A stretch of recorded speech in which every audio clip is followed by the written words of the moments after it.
So it's the end of its fourth year. University's over. What were you doing right after that?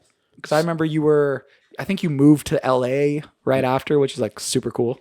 Yeah, so basically, like right as I was wrapping up university, I was working at, like you said, Lux. So like this building that I lived in at the time. It was the most random thing ever. That was like just while I was in school, I just wanted to make money. And I was like working at the front desk of this apartment building I lived in. It was a really nice building in London where we went to school.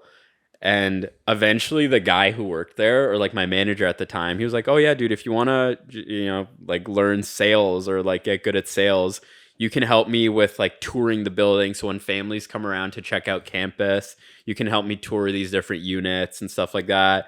So I was doing that for a little bit. And then that turned into, he was like, "Yeah, you're pretty good at this. Do you want to help like sign people up on leases? And I can pay you by commission so you can make some more money."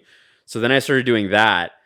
And then this was like right as I was finishing school. This guy who was my manager at the time, he like left. He got another job and he left that property management company. Yep. So then they were like, "Oh yeah, like I was the only one who was working for him and like signing leases and like was the only one who knew how to do all this stuff in the building at the time." So like they're like, "I guess you're like the building manager now." I was like, "Oh, okay." I was like 20, like whatever. Yeah, And I was like, yeah. I lived in the building still. I was like partying there every weekend. Yeah, yeah, yeah. It was the funniest stuff. It was the funniest thing ever. Like people would like like on my floor, like I'd be having parties and stuff.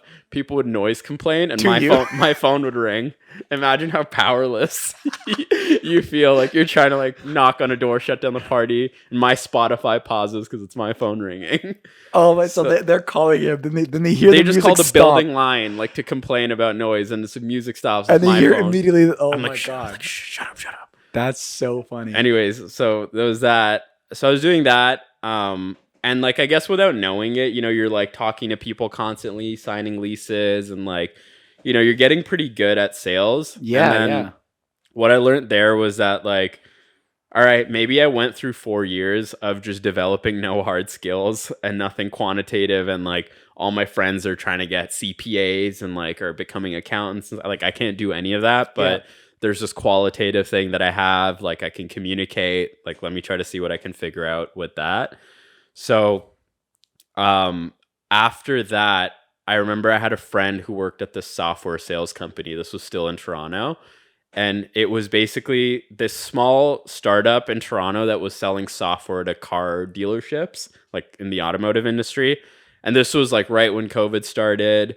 I was still at London at the time, and I was like, I'll just live here. I'll live remotely. It's still cheap for me to live here. I had some roommates at the time.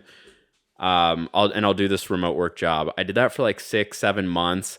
And it was like pretty hardcore, like boiler room type sales where like, now people are getting into sales now. They're like doing email flows and like DMing people and stuff. Yeah. I was just kind of like this automated screen on your laptop, like dialing you constantly, and you're calling like 50 to 100 people per day.